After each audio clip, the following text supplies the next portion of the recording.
ఒకసారి అమ్మాయి తల్లిదండ్రులను పిలుస్తావా? అలాగే వదినా. అక్క, బావా, ఇలా రెండొకసారి. ఏంటి పంకజాక్షి?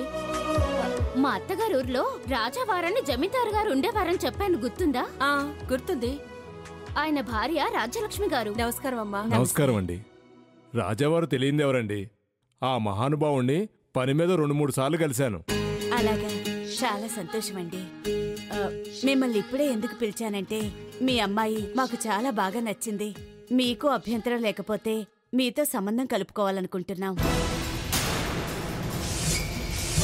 అయ్యో, అంతకన్నా అదృష్టమా? ఇంతకీ అబ్బాయి ఎవరండి? మా అబ్బాయేనండి.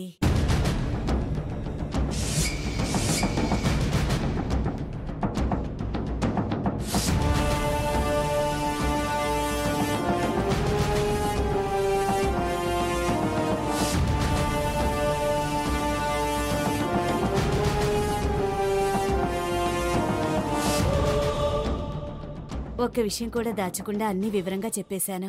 మీకు అభ్యంతరం లేకపోతే.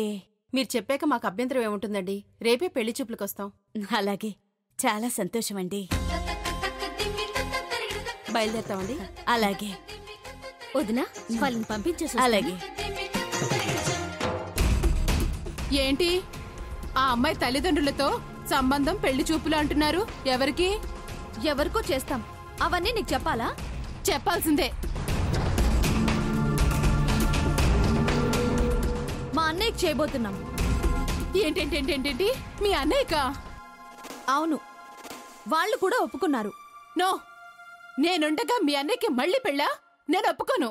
వద్దని చీకొట్టి వెళ్ళిపోయిన దానికి వద్దు అనే హక్కు ఉండదొదినా. నువ్వు కాదు అనుకున్నాక పెళ్లి చేయొద్దని ఎలా అంటావు? నువ్వంటే మాత్రం మేమెలా ఆగుతాం? నువ్వు కాదు కదా, ఆ దేవుడు కూడా ఈ పెళ్లి ఆపలేడు. పదమ్మా. నా మొగుడికి మళ్ళీ పెళ్ళా? నో, చూస్తాను ఎలా జరుగుతుందో. అపర్ణ, అలా చెప్పావేంటమ్మా? వదినలో మార్పు రావాలని అలా చెప్పానమ్మా. ఇప్పుడు చూడు ఎలా దారికొస్తుందో. కరెక్టే.